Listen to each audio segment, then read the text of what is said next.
All right, guys, we're going to start the show here shortly. Wednesday. Good Wednesday to you guys. Looking forward to connecting with you guys on today's show.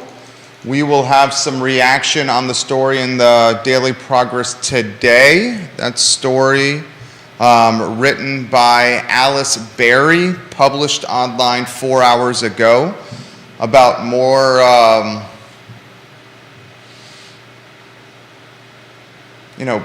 behavioral problems, and I think that's putting it lightly, inside Albemarle High School.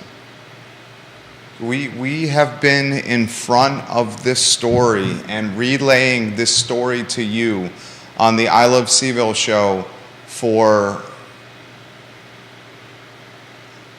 close to a year. We've been on top of this story.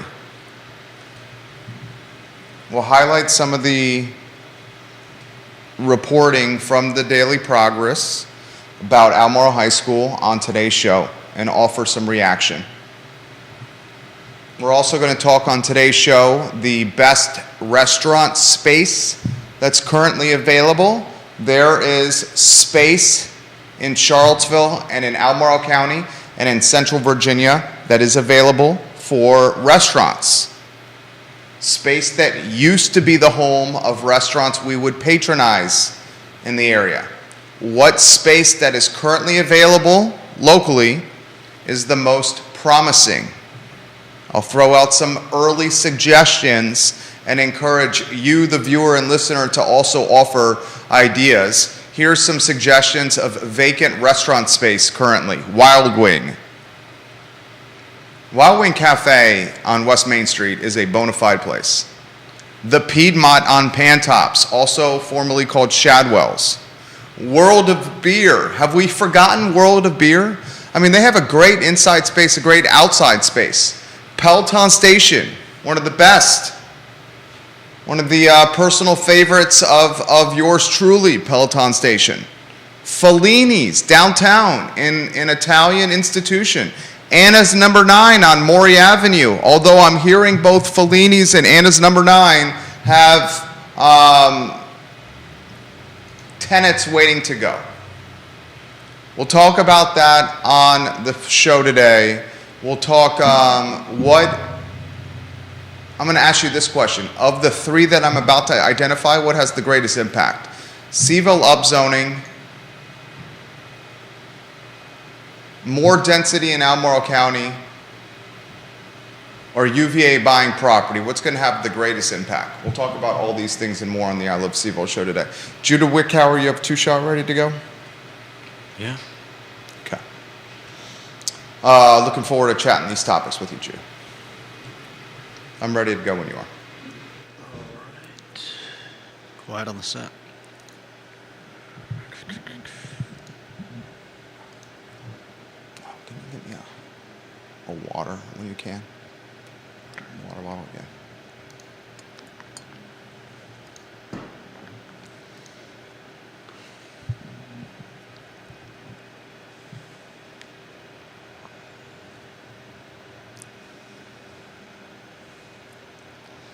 Guys, good Wednesday afternoon. I'm Jerry Miller. Welcome to the I Love CVille show. Thank you kindly for joining us. It's good to connect with you guys on an afternoon in downtown Charlottesville. We are live on all social media platforms, and we encourage you, the viewer and listener, thank you, Judah, to participate with the show and shape the discussion by leaving your thoughts and comments in the comment section of all the social platforms you're watching upon. We have a lot of important topics on today's show that I think will resonate with you, including an article, a front page story in the Daily Progress, the newspaper of record for Central Virginia, a 300,000 person market. The Daily Progress and Alice Berry, a story published 4 hours ago online, talk about the misconduct and the violence, the assault and the drug use within the hallways and corridors of Albemarle High School, which is the largest high school in Central Virginia. We here on the I Love Seville show have been talking about these items of concern for roughly a year, including being the first and only platform discussing the alleged sexual assault in the locker room with the JV football team. Today, The Progress, the newspaper of record, is now reporting on a lot of the stuff we've been talking about. But when legacy media and traditional media jumps into the fray and publishes it in a print product, in a digital product, that's something that is papering the trail and documenting the trail and further reinforcing the major problems we already knew existed, further confirming them. I'm going to talk about this, and it's interesting how they came up. They came up last night. The foundation or the essence of this Daily Progress story was a meeting last night with Judy Lee. She's an Albemarle County School Board member. And there's tremendous speculation, there's tremendous conversation in back rooms and chitter-chatter among political insiders that Judy Lee is giving some thought to some kind of additional run of some capacity. And she has a meeting last night with constituents to get a feel for what's going on in the public school system we call Albemarle, but also as a way to get face time with constituents and potential voters. So in yesterday's meeting, you got Alice Berry reporting from it because Judy Lee utilized Albemarle County Public School email and listserv to get the word out about the meeting. You know, I saw it. Friends of mine saw the email. I was, a little head scratchy when I saw the email because I was wondering if it was any kind of conflict of interest utilizing Albemarle County Public School digital infrastructure like email lists and listservs to reach out to constituents as kind of like a fundraiser or meet and greet. Not a fundraiser, that's the wrong word, but a meet and greet or a conversation, a time to schedule conversation with potential constituents. But I thought more about it and I said, no, that's not really a conflict of interest. That's just a school board member trying to make face-to-face time and conversation with folks in her district. So I had less beef with utilizing ACPS digital infrastructure to reach out to potential voters because she is a school board member and she should be doing this anyway. In the process of having this meeting last night, parents rose to the forefront, and when Judy Lee, when school board member Lee asked the folks in attendance, what's on your mind? What are your thoughts? Parents stood up and said, we don't feel safe with our kids in the school. And they highlighted what was going on in the bathrooms, which Judah Wickower, our director, will weave you in here in a matter of moments here. We've been talking about sexual misconduct in the bathroom. We've been talking about drug use and vaping in the bathrooms. And we've been talking about, aggressive violence, potential fighting in the bathrooms, because it's a part of the school that's not cameraed. It's not videoed. It's kind of on the DL. Okay? The parents also highlighted what we talked about all throughout, most of last year or much of last year, the alleged assault in the locker room with the JV football team and wanting transparency and what's going on here. And they also discussed school resource officers with the school board member. So topics that we know matter to you and to me and to the community came out and were visibly and tangibly and palpably in the forefront in a meeting last night with a school board member.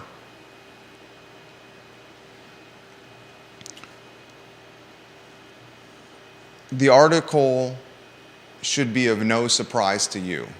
And I'm going to weave Judah in here now, if we could, and let me know when the two shot's up.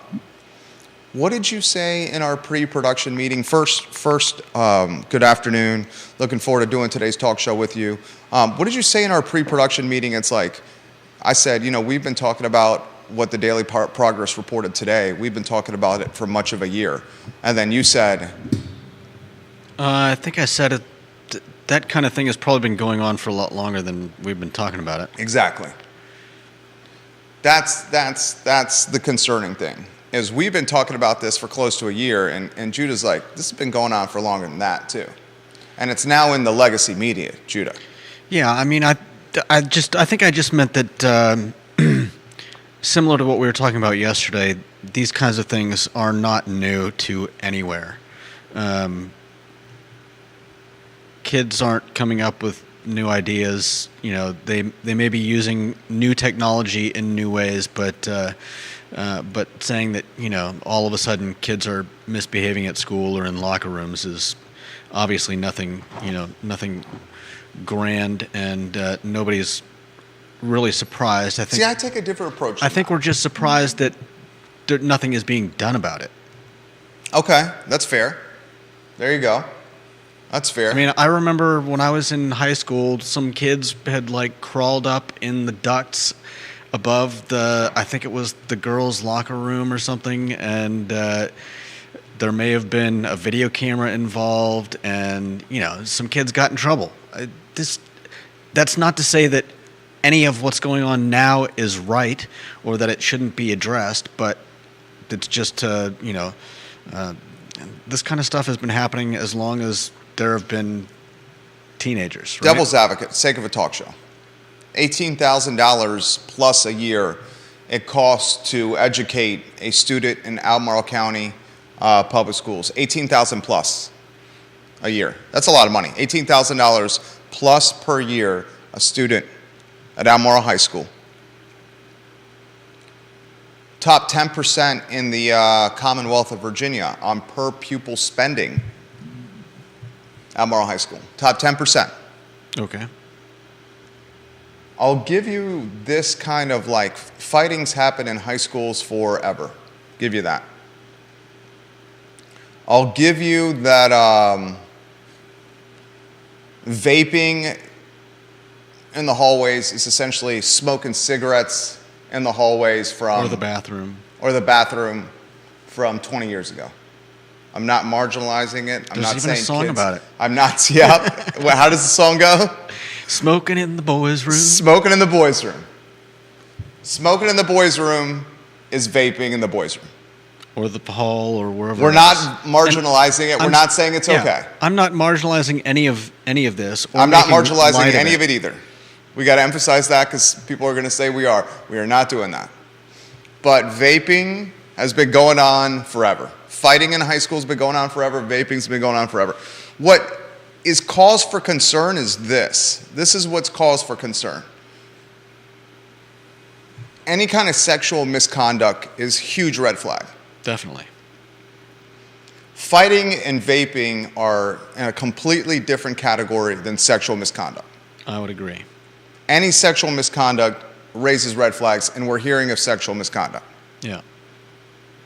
And there's varying degrees of that misconduct. That sexual misconduct has varying degrees to it. What's concerning is this misconduct of sexual nature is happening at the same time that test scores are down.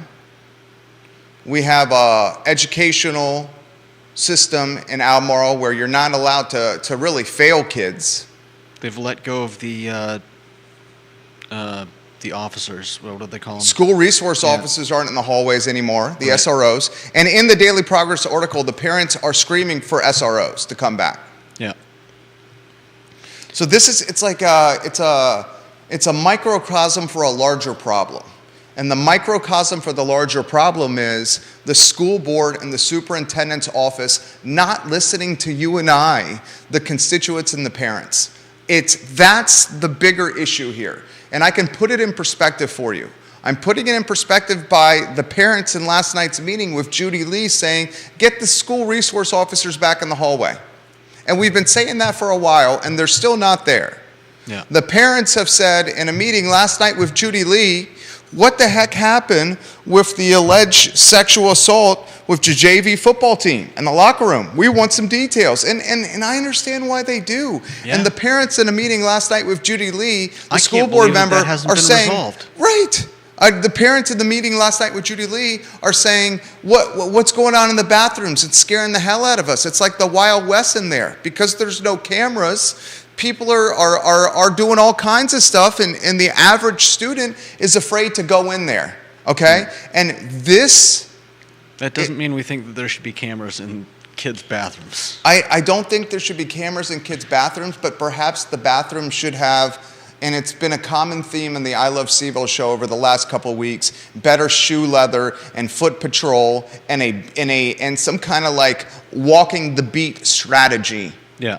Where an adult is walking through the bathrooms periodically or more frequently to see what the heck is actually happening there. And parents have been saying this for a long period of time. So the bigger issue and what this is, the bigger problem here is superintendent's office and school board current not listening to us as parents and as voters and as taxpayers. And we've been saying for a long period of time, we want the police officers back in the school. Why the heck are the buses still late to and from school? What's going on with the violence and the fighting and the sexual misconduct, all alleged, that's going on in the school? Why is this continuing to take place? And why is this all happening when Albemarle High School is a top 10% in the Commonwealth with per pupil spending? Why are the teachers quitting? Why can't we still fill the bus drivers, despite giving them an escalation in pay, starting pay? What are the plans to solve? And now with the Daily Progress reporting it, it gets a little bit more attention because it's a newspaper. I am curious, and I've said this many times on the show, how many people have the paid subscription to the Daily Progress? If it really is $45 a month, I would gather there are zero. No, I don't think that's not true. I'm being facetious. I understand you're being seriously, facetious. $45 a month is A good chunk of money. Who's paying that for anything? That's why I've been consistent on this show. I think a lot of people are relying on us because we pay for it, I pay for it, to be able to read and access this content, to essentially relay what we're reading to them or hearing to them. And it's become, as Bill McChesney, the mayor of McIntyre, put on Facebook yesterday, the pulse or the water cooler of Central Virginia. Here's what we're leading with. The newspaper put out a story published online 4 hours ago about alleged sexual misconduct, fighting, violence, and drug use in Albemarle High School, with parents being straight up scared. And Judah and I are saying very humbly, we've been talking about this for months, if not close to a year, on this talk show. And the issue you have is administration and leadership not listening to parents and voters. Another example of administration and leadership not listening to parents and voters is the school surveys on the rebranding. And I had a conversation with folks that live in the Blenheim area of Albemarle County. In the Blenheim area of Albemarle County. Had a conversation with folks at the Monticello Ruritanian Club last night. Dinner and conversation. And one of the aspects that came up in that conversation was the survey results, where an overwhelming amount of parents with these surveys are saying, leave everything alone. Yeah. Don't change the name. And when it's clear to the parents that the name is going to be changed and that the leadership is not going to listen to them, the next thing is, what name do you want us to pick? And leadership provides 4 names, and the parents will pick a name of the 4, and they choose to ignore the one they picked. So not only do they not want the name change, but then they don't get listened to with the 4 offerings, and they pick the best of their favorite offerings, and they go a different way as well. It's a microcosm of leadership and administration not listening to parents and voters. I'm just curious, how much transparency is there in those votes? I'm just curious how... Which votes? In the votes for whether or not to change a school's name, and then what should we change it to. Like, I'm just saying, if one parent says, well, I voted for not to change it, how do they know that the overall majority of the votes didn't come in to change it? And I'm not saying that any of that is false. I'm just curious as to the transparency of it and how you would actually know if the votes were being ignored. The survey results are published on the Albemarle County Public School website. Okay. So the- anyone, So including basically you, saying, here's the survey, Yeah. and we're going to just do what we want. anyone can find the surveys that I'm referencing right now on the Albemarle County Public Oh. School website. That's I've insane. corresponded with folks like, Vanessa Parkhill and other folks about the survey results. I mean, you legitimately can Google the survey results for the rebranding with the schools. Yeah. And see that the parents, in some cases, 90% plus, are saying don't do anything about it. Yeah. So please, I encourage anyone watching this program to do that and look at the results. It's public, it's public. It's very public. So I don't know, I guess I want to give props to the Daily Progress and Alice Berry for writing this story. Yeah. When it gets more attention, eventually the additional attention will lead to action. Yeah. And I'd like to see her dig deeper as well. Dig deeper if you can, Alice Berry. Completely agree. She asked Judy Lee, Alice Berry, the reporter, asked Judy Lee, the school board member, to comment on these topics, and Judy Lee, the school board member, declined to comment on everything. It's And hardly literally, there's a surprising. line in the story, Lee declined to comment to the Daily Progress on this.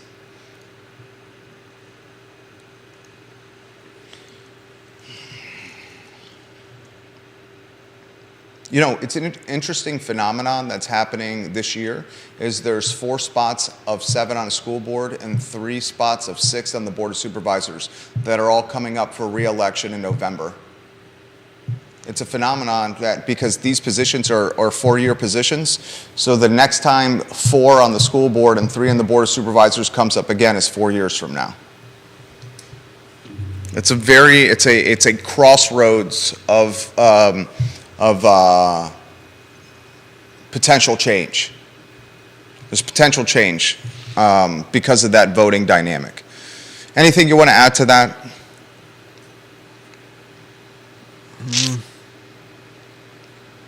I don't know. I mean, I'm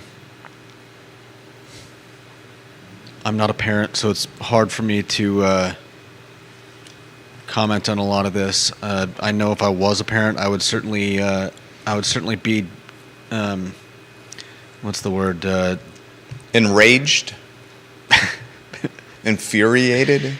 I Concerned? would certainly be concerned that that the school board was not listening to parents' Yeah. concerns and desires. Yeah. Agreed. And I also think that we should have a little bit more accountability with the Board of Supervisors and the school board. Like the Board of Supervisors is allocating the money to the school board. This is the largest allocation the Board of Supervisors does each year from a budget standpoint, is allocating money to public schools. Mm-hmm. And when that money is allocated, prior to the allocation, questions that need answers should be, how have you solved the bus driver crisis before we give you this money? Right. What are you doing about If we give you this money, is it going to go towards solving problems, or is it going to go towards getting new signs for a name that we don't want? I mean, right? I mean, it's like the board should be asking, the Board of Supervisors should be asking the school board before giving this 60% of the budget to schools, how are you solving these 4 or 5 problems? And the 4 or 5 problems are the bus driver shortage, the teachers quitting, violence and alleged sexual misconduct, rampant, and school performance scores going down. What are you doing to solve it? Because what's the saying, good money after bad? Don't throw good money after bad. Right?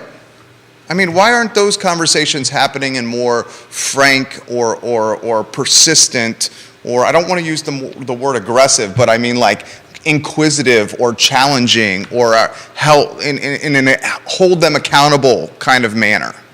I mean, it may be the understanding that, hey, you voted for these people. What does that mean?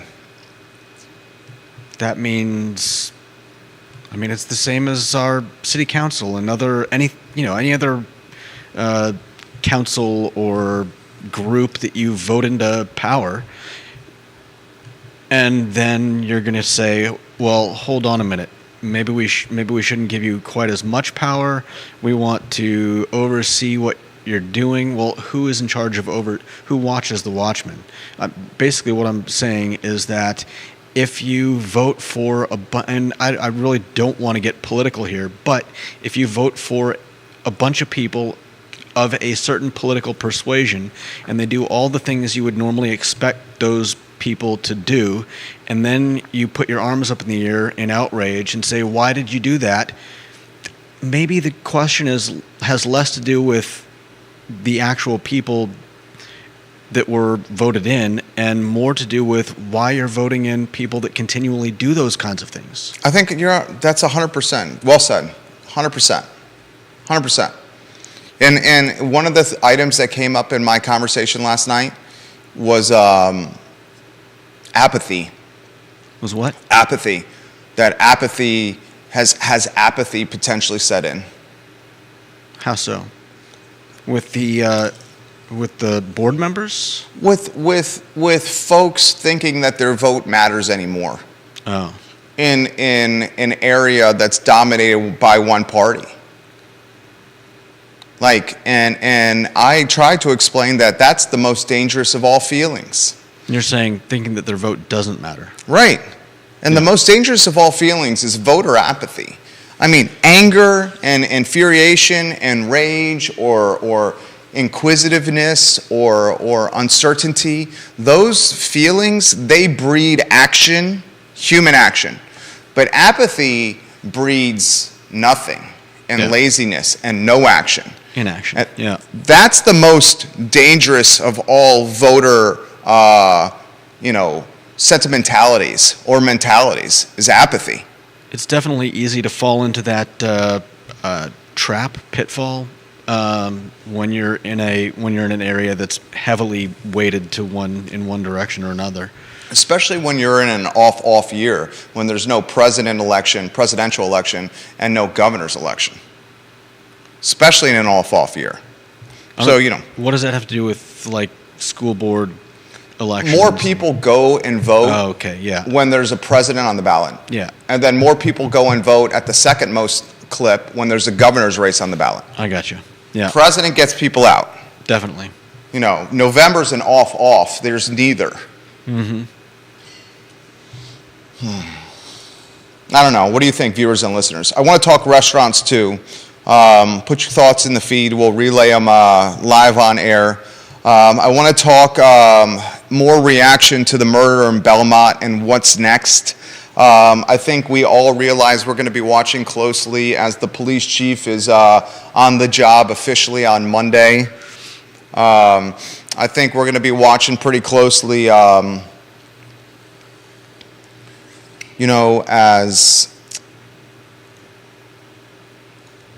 the community responds to their uncertainty to safety. I was very happy to see as I got reports of people driving through Belmont, that again today the area was crowded for breakfast, which is an indication of people supporting Bell and Belmont. The Shaughnessy brothers are great. I think people will respond by patronizing downtown Belmont with momentum.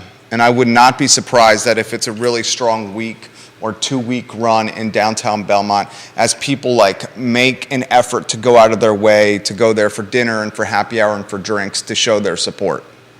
Yeah, and I think most people understand the fact that this is not a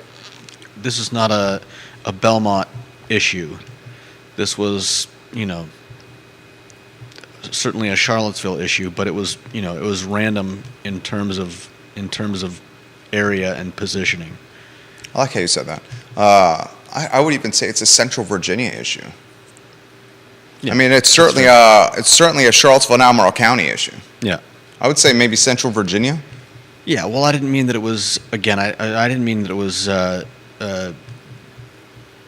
distinct to to Charlottesville. Just that, as opposed to being, something that happens in Belmont, it's something that's been happening around Seaville and is an overall problem, not a neighborhood. Do you have any more questions that have come up since yesterday's show that you've thought of? Any more questions about what happened in? Yeah, like just questions in general. Look, I really sincerely want to know what the tie was for these folks that are not in Central Virginia or appear, or certainly are not Central Virginia residents, why they all met in front of Fitzgerald Tire. Yeah, I'm curious as to what brings any of this gang activity to Charlottesville. I know we've said that the nearness to 64, but that seems a little too pat. I mean, there are a lot of places along 64, and certainly a lot of them would have less visibility. Felonious activity? No, less visibility. I mean, if you wanted to pick a place to, I don't know. I mean, I don't know what they're doing. Have your drops. Have your drops. Your drops. I mean, I don't know. A place to. What are they? You think they're renting warehouse space here so they can keep all their? I mean, that's. It certainly didn't appear so. It's a bit baffling how they would end up in Charlottesville, and like you said, how does a well, Fitzgerald Tire location to the 64 argument is right off of Interstate 64. But that's not an explanation. I know that's not an explanation. I want to know basically what we're saying is, why are they here? Yeah, what is the tie to Charlottesville? Yeah, why do they stop here? Why do they stop here? And then of course you've got kids who are seemingly getting into it, and I have a general idea of what the draw is in most cases, like, why kids get into gangs in Los Angeles or anywhere else. But Charlottesville? Well, maybe it's time we start taking it more seriously. I'm not saying we don't. I just, it's a lot of curiosities. Yeah, agreed. A lot of curiosities and no clear-cut remedies of how to solve and how to manage. Well, that article made some really good points that it's going to take. You're talking about the op-ed. Yeah, it's going to take all of us. It's not just It's not just a policing thing. It's not just Kochis is going to have to take down all the gang rings in Charlottesville when he starts on Monday. He's certainly going to be the front line guy, though. Oh, yeah. Leading the charge. He'll certainly have his job cut out for him. And, yeah, he will certainly be at the forefront of whatever does happen. But if we're just relying on the police, then I think we're going to have a hard time, because it's a more insidious problem than just weeding out a group of people and, throwing them getting some arrests made. Yeah. It's, the op-ed talks about some of the steps that we're going to have to do. We're going to have to, it's going to take schools, it's going to take ministers, it's going to take, reaching out to the kids who are potentially joining the gangs, and, I think I read that they already have people who are formerly gang members who are out in that community trying to identify make connection. People and problem areas. Yeah, well, there's a interesting dynamic where we're hearing of the problems at Albemarle High School, the largest high school at Albemarle County, the largest high school in Central Virginia, and we're hearing of the problems associated with violence and drugs and sexual misconduct, and we're seeing those actions then become prevalent and real in on the mall and in Belmont and in Charlottesville and Albemarle County. So I think there's certainly a correlation to be made with what's transpiring with the high school and what could be potentially happening in Central Virginia and Albemarle County in the area. Because look, it starts at home and it starts in school, and that clearly is a situation that's not working well. I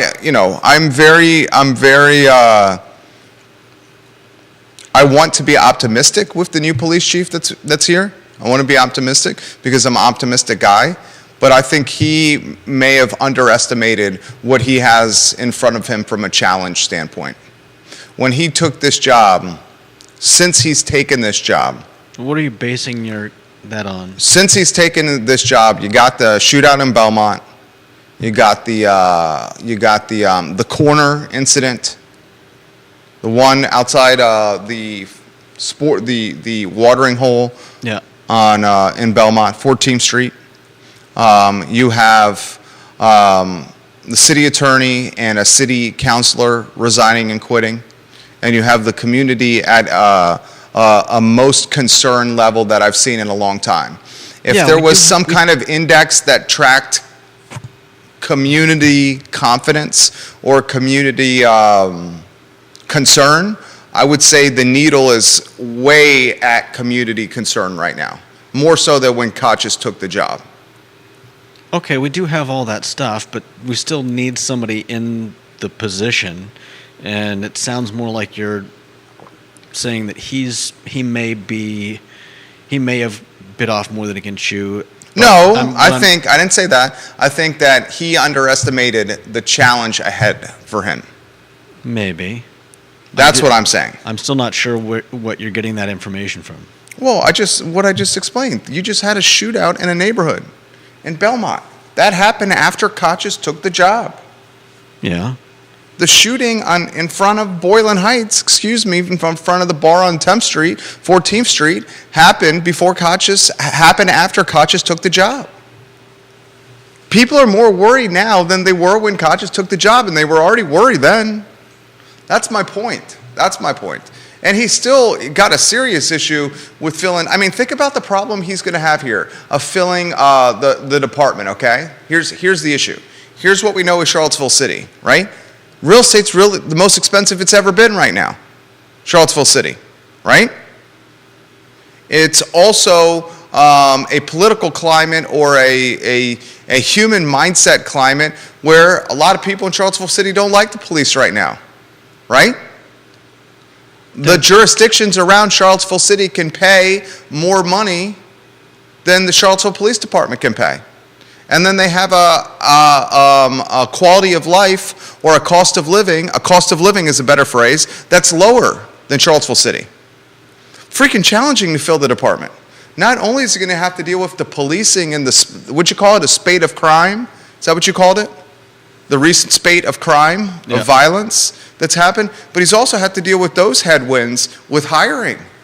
And I Yeah. can assure you the two things that we're going to be judging Kochis on, what's the first thing?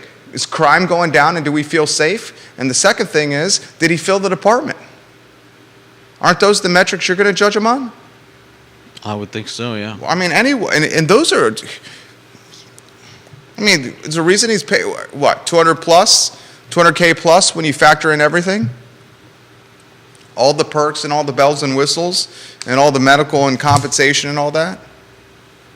It's tough. I mean, we'll see. We will see. Restaurant, you and I were brainstorming an idea for the show with best available restaurant space in Charlottesville now tomorrow. You think about it? This one's tough. That's a tough one because Yeah. there are a lot of open storefronts. I went to Hangry Hut the other day. Oh, you did?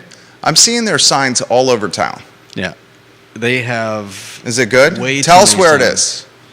Well, that's the part that baffles me, and I'm guessing that who knows, they could have started.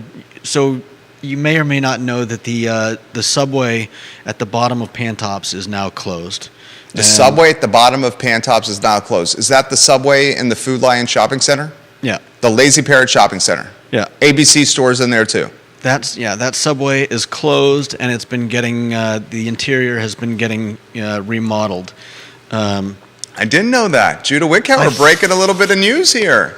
I mean, it's hardly news. They've been closed for Say quite a this while. is news, dude. And anyways, I feel like the last time I drove by there, I saw a Christmas tree in there, which is strange because this is after New Year's. Okay. But the odd thing to me is that Hangry Hut is in that same parking lot, but it's way back in the corner. Hangry Hut like where Which is it a chicken restaurant that's new? How do you characterize the cuisine? It's tough to characterize, but they've got chicken. They've got basically Greek, like gyros and bowls, and then they've got some kind of Middle Eastern style. I think like butter chicken and That sounds delicious. and curry chicken. I got New restaurant alert. Yeah, I got the gyro. I love gyros. Yeah, Was it good? it was good. It was Fresh? Yeah, the lettuce was fresh and crunchy. Okay. I felt it was a little lacking. I'm still, Lacking how? Well, I'm still looking for a gyro like the ones that I found at actual Greek places in Savannah and Hilton Head. What are you saying? when I was Spilling there. over with meat? Oh no, all the ones that I've had around here have meat, but in the places that I used to go to, they'd have tomatoes, they'd have Greek olives, they'd have cucumber, they'd have feta cheese. I mean, just My like wife makes it that way. red onions, Excuse just like me. brimming. And this one had the meat was really good. It was diced up, which was a little. Was odd. it lamb? I don't know what it was. I mean, Okay. but You ordered it though? the meat was diced up, which was a little odd. Okay. I'm used to kind of Cubed like the more or stripped? Yeah, more like cubed. Cubed. Mm. But it was delicious meat. How And- much was a and- euro at Hangry Hut in the Pantop Shopping Center where Food Lion and Lazy Parrot and the ABC store is located? How much is that? How much is a euro? I think it's $7.99. That's cheap. I got the $7.99 is affordable. Fries Yeah, and with fries, it's to go or ate there? to go. There's no No inside seating? inside seating.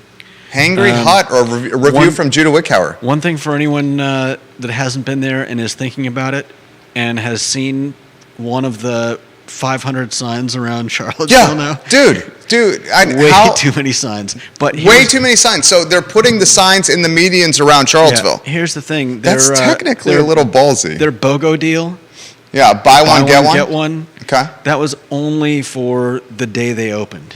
So all these signs are still branding and marketing a BOGO deal, and these signs are driving people there for a first impression with the idea that they could go with a friend and buy one, get one. There was a guy and his girlfriend sitting in the only two chairs in the lobby when I came in. Pick up the signs, Hangry Hut. And after I'd Pick up the signs immediately. after I'd ordered my food and we were all You still, heard him talking? still waiting. No, he looked at me and he's like, have you been here before? And I was like, no, this is my first time. And he said, us too. He's like, we came for the buy one get one. I know the signs are everywhere. I know. And you the would signs, think- the signs in the medians everywhere like that. Technically, that's a little ballsy with the rules and the laws. Yeah, some people might say that's illegal. We're not trying to get anybody in they're trouble. Not, but they're not the only signs that I Oh, saw no. sticking out of those spots. the sign that you see most often is the cash for home sign with a phone number. I'd like to try their butter chicken just because I love some good butter chicken. But I like butter chicken. They're Is it the new donut place? Juan Sarmiento is asking, is that the new donut place? American, Mediterranean, and Indian food? No, the donut place is in the Pantop Shopping Center, Juan. Juan Sarmiento is the king of transportation. He's an this A-plus is guy. the Pantop Shopping Center. What are you talking about? The donut place is in the Pantop Shopping Center. Oh, at the top. Yeah, in the Okay. Giant Shopping Center. Gotcha. Is Yeah. it a donut kitchen? The gyro was Yeah, it's good. Donut Kitchen. The gyro was good at this place. I've never tried the donut place. What I was saying about it lacking was that I think it just had like lettuce, and it was He wants to know what's going in the old Subway. The king of transportation, Juan Sarmiento. no idea. Like I said, I thought I saw a Christmas tree in there. It was dark and it looked a little bit like an office space, but that was just a quick impression with like a 0.5 second glance into the place. That shopping center has its challenges. Yeah, I mean, We need to highlight the fact that the which shopping center is that? Is that the Pantop Shopping Center? Is the one with the giant? What's the name of the shopping center where the Food Lion and the Lazy Parrot and the ABC store? Juan, the shopping center that's at the top of Pantops, the giant shopping center, is where the Donut Kitchen is located. It says Pantop Shopping Center, so that's the one at the bottom. Are you sure that's not the one? Let's see. Or is what's the one at the top of Pantops? You know what? You're right. I think it has something to do with River. I'm looking at it too. It says The giant one? It says Ravenna Ridge Shopping I think Center. Is that the one? What's the name of the shopping center where the giant is on Pantops, viewers and listeners? All right, so Pantop Shopping Center is the Food Lion Shopping Center at the bottom of Pantops. That shopping center has obvious challenges, where the one that's at top of Pantops, that one doesn't have as much challenges of getting in and out. That Lazy Parrot Rivanna Shopping Center, they're putting on the feed. The Rivanna Shopping Center is the one where the giant is located. Has that Lazy Parrot spot ever been filled? I know there was an HR Block over there, but I don't think it was in the Lazy Parrot You're spot. talking about the original Lazy Parrot. Because at one time, Kevin Kirby, who's a friend of the program, Cassie Kirby, Kevin's daughter, who runs the Lazy Parrot. At one time, the Lazy Parrot had 2 Lazy Parrots in the same shopping center, roughly 10 doors down from each other. Yeah. I want you to think about that. Yeah. Now, I think he did it strategically because he knew his lease was running out at the original Lazy Parrot, the one where you could smoke. The original Lazy Parrot. Yeah. He goes, my lease is running out here. This location has obvious concerns. It's buried deeply in the shopping center. And he knew that the Lazy Parrot on where it currently is, the end cap of the shopping center was coming up for grabs. So he made a strategic decision of carrying 2 leases because he didn't want somebody to get the location where they're at right now. Yeah. And the location where they have right now is pretty dope. It's big. I mean, they have basically 2 sides of the restaurant and the outside area. That's a perfect segue into which restaurant space available right now is the best. I mean, World of Beer, Fellini's, Anna's Number 9, Peloton Station, Wild Wing, the Piedmont, those are fantastic locations. I'm hearing through the grapevine that Anna's Number 9 is got a tenant in play. I'm hearing through the grapevine that Anna's Number 9 has a tenant in play. Okay? I'm also hearing through the grapevine that Fellini's is getting closer to having some action and some activity. I think that's probably the best spot. You think Fellini's? Dude, have you seen Wild Wing or have you seen Peloton Station? I've been to both of them, but neither recently. The drawback of Wild Wing is it's massive. So it's a lot to upkeep and it's expensive because rent is done by square feet. But Wild Wing is dope. I mean, it's multiple levels. Yeah. It's got parking. I mean, it's good location and it's a sports bar. I mean, Peloton's got the outside, inside, and the garage doors and the walls that go up. It's got the fire pit. It's got, potentially you could convert the bike area into another secondary bar. I wouldn't be surprised if that's done. The bike service area is converted into a bar area. That place is pretty deluxe. I mean, why Fellini's? I mean, just the reason I would pick Fellini's is the amount of parking, the amount of walkability. Fellini's here? The amount of walkability. So the first thing that comes to mind for you is easy parking at Fellini's downtown? You know where Fellini's is located, right? Yeah. Kind of across from Monsoon, catty-corner to Monsoon? Yeah, I know exactly where it is. Okay. We've filmed video there. We've done many branding shoots there, 100%. I'm with you. Okay, I apologize. Keep going. I mean, I suppose people could walk to both Wild Wing and Peloton from the corner, but really, where else would people be walking there from? Like, you're not going to park on, who parks on West Main Street and just walks down West Main Street? My wife and I do that. People do that. People park on West Main and go to the restaurants on West Main. I think they absolutely do that. Daniel Kaufman at Public. Daniel Kaufman's about to have 3 brands at West Main. I'm not saying you wouldn't park and go to a restaurant there. I'm saying, would you park and just walk West Main? like you would the Yeah. downtown mall. I mean, West Main certainly wants to. I mean, if you're Yeah. Midtown, I think it would be great if more people did. the but it just Midtown doesn't seem like- Association, that's a great idea. The Midtown Association, and Peter Castiglione, I believe, is active in the Midtown Association. He's the co-owner of Maya Restaurant. You would want to make it a destination walkable with the street. You know what? The thing that really irritates the hell out of me, and Johnny Ornalis, we'll get to your comment here. The king of Mexican food, the co-owner of El Mariachi, and one of the owners of Guadalajara, the JPA, is watching the show. He wants us to give an opinion on the Waffle House on 5th Street, that location. We'll get to that in a matter of moments. If I was Midtown, in the Midtown Business Association or the Midtown Neighborhood Association or Star Hill or Fifeville, Yeah. the neighborhood's right there between the corner and the downtown mall. You have Star Hill on the left side. If you're going from the corner to downtown, you got Star Hill, you got Fifeville, and you got those businesses in Midtown, which is West Main Street. If I was them, I would be doing this association and getting after the city of Charlottesville to fix the sidewalks. I'll tell you what, we did just that. We parked downtown outside I Love Seville, and we walked all the way to the corner for lunch. It was my father, my mom, and my son and I, just the four of us. And my dad, who's 72, not moving super great, got caught on the sidewalk, stumbling on the broken sidewalk and the sidewalks that are elevated because of the roots of the trees multiple times. The sidewalks are in disarray. If Midtown wanted to become this dining destination where people did a bar crawl or they did like a restaurant hop. Nice. What's that? They need to clean that place up. I mean, I went to Continental Divide, I think, for my birthday last year, and if you want to park down in the parking lot down below, the stairway up is like trashed. And like, first of all, my dad's got some lower back problems. Going up all those steps was not fun for him. And then you've got the issue of just like parking down there at night is sketchy. You're saying in the lower parking lot below. I think it's where it's on the, like, you can go under the bridge from there. Yeah, I know what you're talking about.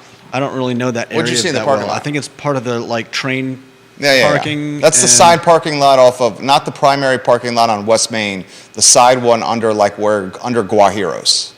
Exactly. Yeah, I know what you're talking about. What'd you see back there? We went to Guajiros for brunch one time, and it was the same thing.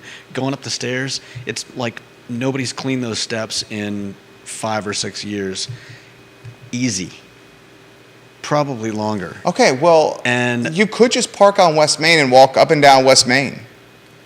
my point being that it's a small symptom of a larger issue. And it's that, what is the draw?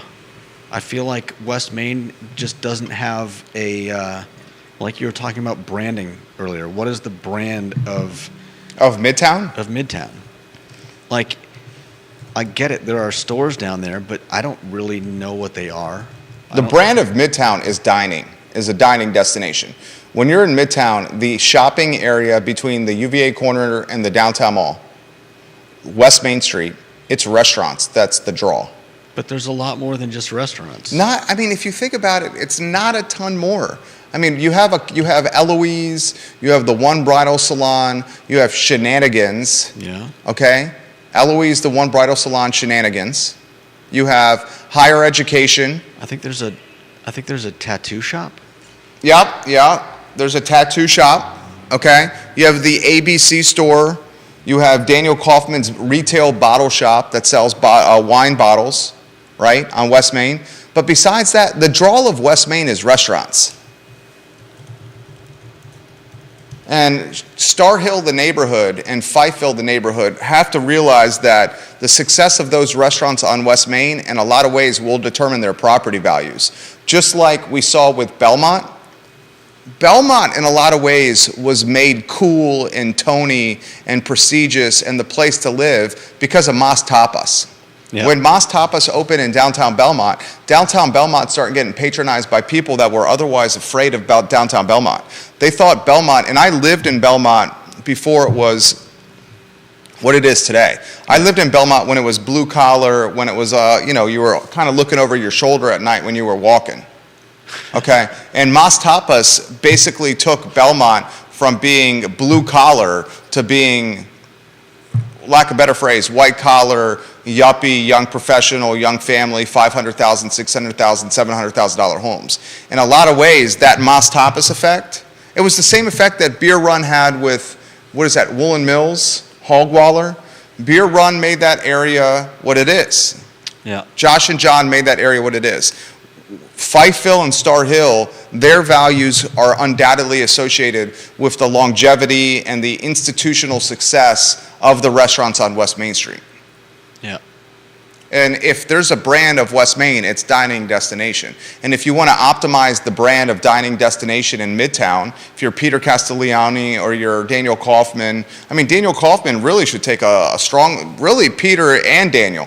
Peter and Christian Kelly, the owners of Maya, they also own that real estate. So they own the real estate. Daniel Kaufman has public, Daniel Kaufman has a steakhouse, is it Black Cow? Let me confirm. I want to confirm his name and make sure I get it right. Yeah, Black Cow Chop House, which is supposed to open next month. Ooh, nice. And the old Little Star spot. And Daniel Kaufman also owns the Bottle Shop. So if you're talking about primary stakeholders on West Main, and probably Alan Kajin. Alan Kajin owns much of West Main. Okay. The bi-coastal attorney and esquire and massive landlord that listens to this Fair and Fine talk show often. Kajin, Castiglione, and Kaufman should create should create a dining district for Midtown. And they should get on City Hall to fix the sidewalks and improve the lighting and get some branding and advertising out there that drives people to do bar crawls and restaurant hop up and down West Main Street. Definitely. And probably a couple of decent parking lots. I don't think the parking is as big a problem as you think. Okay. I don't think it is. I don't know. It's certainly not as bad as Belmont on Friday night. Or Belmont on Saturday night when Tavla and the Local and Mockingbird are all hopping. Good Lord. Guests of these restaurants are basically parking in people's driveways and on their front lawns and some of these side streets. So what did you pick? Which space currently available is the best? You said it's Fellini's. Johnny Ornella said, Judah, the kitchen in Fellini's is an absolute disaster. It's very confining. He said it would need to be completely renovated, the kitchen in Fellini's. Okay. That's what Johnny Ornella said. I don't know anything about any of the kitchens in any of those spots, so it's... He asked about the Waffle House on 5th Street. The Waffle House on 5th Street closed because the Waffle House could not staff that location. And that location at night is quite entertaining, if not rowdy. So that's why that closed. I think the Waffle House on 5th Street, and I know your family lives down that way, and I used to live in Redfields, and I used to live in the villas at Southern Ridge down 5th Street. 5th Street makes me nervous right now. 5th Street Extended, 5th Street, you're going to have a lot of additional density going down 5th Street, Charlottesville City, into the urban ring, and then to Albemarle County, past the Albemarle County Police Department office. Yeah, building up those, converting the... Southwood. Yeah. Dude, a lot of density going down there. And that road can be a cluster. And when that density becomes a reality, you're talking about a serious cluster down there. Yeah. So I don't know. The Waffle House, I'm not super, bullish about. What I am is, Wild Wing Cafe, Peloton Station. I think the Piedmont, Judah made the point that maybe the Piedmont used to be Shadwell's, used to be Topeka Steakhouse. Maybe that place is cursed. I think it needs to be a little shopping center. I think the same problem with West Main and Midtown is there's no identity. The identity of Pantops the Piedmont was what, a restaurant and a hotel? No, it was just a restaurant. It was next to a hotel. I know. Oh, you're saying it had no... Yeah, I get your point. And Pantops definitely is lacking in identity as well. I get your point. I mean, what is the identity of Pantops? A couple of grocery stores and some car dealerships. Yeah. I mean, what is the identity, the brand identity of Pantops? What do people think of? 2 grocery stores and car dealerships. Yeah. And if the first thing that you think of when you think of And gas Pantops... stations. Yeah. If the first thing you think of when you think of Pantops is 2 grocery stores and car dealerships, are you going to be inclined to think of Pantops for date night on Friday night or for dinner with your family on a special occasion? Probably not. I wouldn't. And maybe that's why Pantops, I mean, the Piedmont closed. Now, a counterpoint to that would be Tip Top Restaurant. And that Guadalajara is also always crowded and busy. I mean, some places just defy rationality. There are some places like... Tip Top doesn't defy rationality. Tip Top is good because the service is quick and Well, I know reliable, that, and the food is served hot, fast, and affordable. But any other place in that spot would not do the same business. He's got a boatload of parking at Tip Top. Part of it is that everybody knows Tip Top, and Yeah, they part got of a it great is- brand. Part of it is and part of it is like you said, it's the service, it's the food, it's fast, it's well priced, it's the people are good at what they do, they're good at getting people in and out. I mean, the number of times I've walked up to there and had like 20 people, standing from like right where you're waiting to get noticed to like out the door, and within 5 minutes you're standing there at the front of the line, and it's like, wow. I mean, they've got their what together. They really do. And people know that. Which service is more prompt? This is a great question. I'm going to text this and make this part of tomorrow's show. I'm enjoying the show with you today. Which brand in business has the most efficient service? Tip Top Restaurant or Bodo's Bagels? I haven't been to Bodo's in quite a while. We tried to What? go there. We tried Go to to go there Bodo's. We tried to go there on, I think it was New Year's Day, because my sister was going out of town and she was back at my parents' packing, and they were closed. So, You went on New Year's Day, dude. yeah, I know. I'm not complaining. I'm not saying that. I'm not saying that they should have been open on New Year's Okay, Day. you but- went on New Year's Day. It was KTP, the Queen of Whitehall, Katie Pearl says this.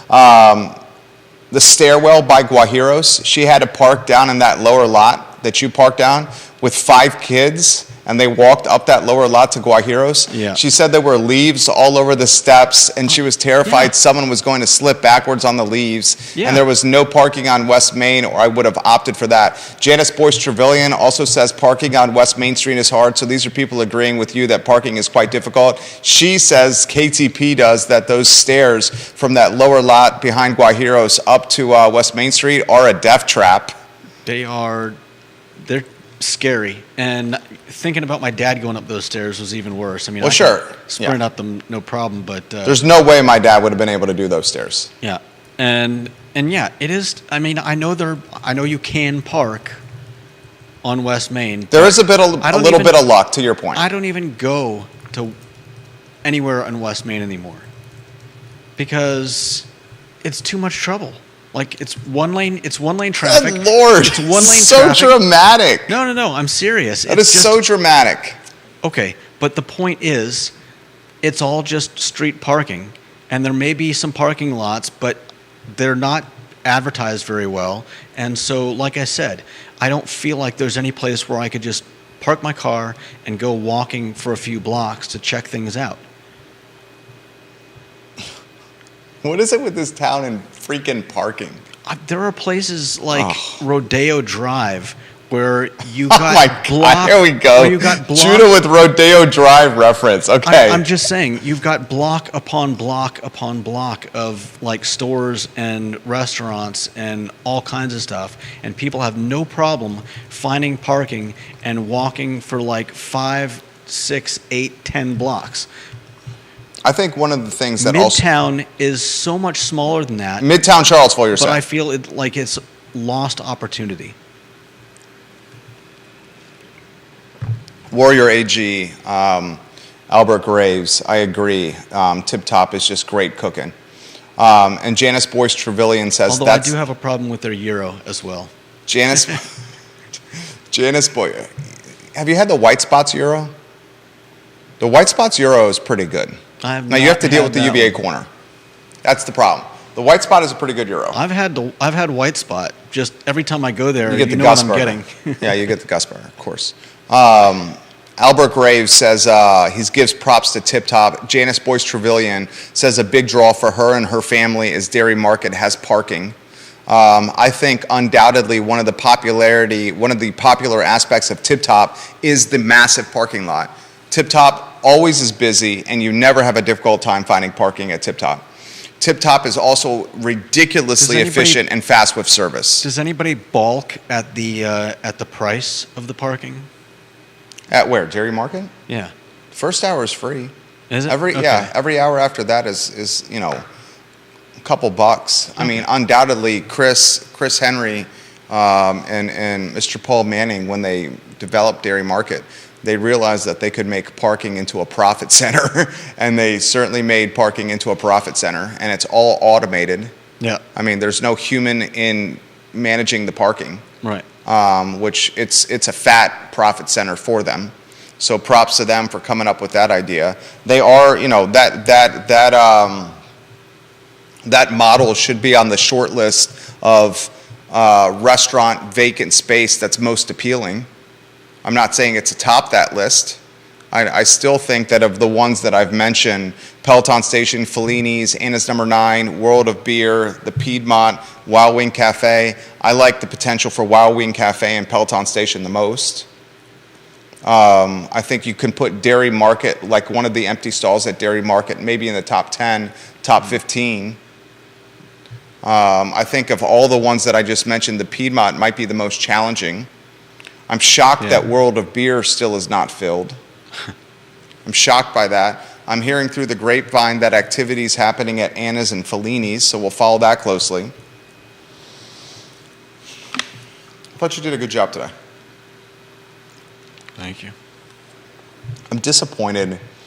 I empathize with the parents that spoke at the meeting at the school board. I see it through their eyes. You're talking about with everything that's going on? Yeah. I mean, just to have your son or daughter, leave your sight line and your protection and to go somewhere else and then to have to worry about them through the course of the day, that worry weighs heavy on you as a mom or dad. And it weighs heavier on, certain mindsets and people. Yeah, certain people. My wife, would weigh real heavy on her. And I empathize for her. So I don't know. It stinks. No doubt. I think what we learned is leadership in the administration just are not listening to the parents. Right. And that's aggravating. That's a topic for tomorrow's show. I'll talk this tomorrow, Tip Top versus Bodo's Bagels. What is the most efficient operation?